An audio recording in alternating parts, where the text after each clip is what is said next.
കാണിച്ചാലും എവിടെയൊക്കെ പോയാലും എന്തെല്ലാം തോന്നിവാസങ്ങള് കാണിച്ചാലും ഞാൻ തരുന്ന അനുഗ്രഹങ്ങൾ മുഴുവനും രണ്ട് കൈയിൽ നീട്ടി സ്വീകരിച്ചിട്ട് എന്നെ മറന്നുകൊണ്ട് നന്ദികേടുകൾ കാണിച്ചുകൊണ്ട് ദുനിയാവിന്റെ തൊലിക്ക് മുകളിലൂടെ ആസ്വദിച്ച് തിന്നും കുടിച്ചും സുഖിച്ചും നടക്കുന്നവര് അല്ലാഹു പറയുകയാ, നിന്നെയൊക്കെ ഞാൻ പിടിക്കും പണ്ട്, നിന്നെയൊക്കെ കൊണ്ടുവരുമടി കാബുൽ അർവാഹു മലക്ക് അസ്റായീൽ നിന്റെ കണ്ണിന്റെ മുമ്പിലേക്ക് കടന്നു വന്നിട്ട് പറയും, വിളിക്കടി കൊണ്ടുപോകാമെന്നതാ.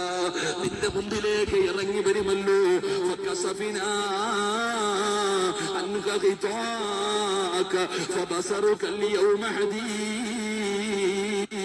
കാണുമ്പോ പിടഞ്ഞു വീഴും പെണ്ണ്. എവിടെയാണെന്നറിയില്ലല്ലോ, എവിടെയാണ് ഉത്സവമുള്ളത്, എവിടെയാണ് ഫെസ്റ്റിവൽ ഉള്ളത്, എവിടെയാണ് ആഘോഷമുള്ളത്. കേറിയിറങ്ങി നടക്കുന്ന പെണ്ണ് അതാ സുറായിൽ വരുന്നത് കാണുമടി മോള്. പിടഞ്ഞ് താഴെ വീഴുകയാ. മലക്കുകൾ പറയുന്ന, വിളിക്കടാ, വിളിക്കു പെണ്ണ്, വിളിക്കു പെണ്ണ്.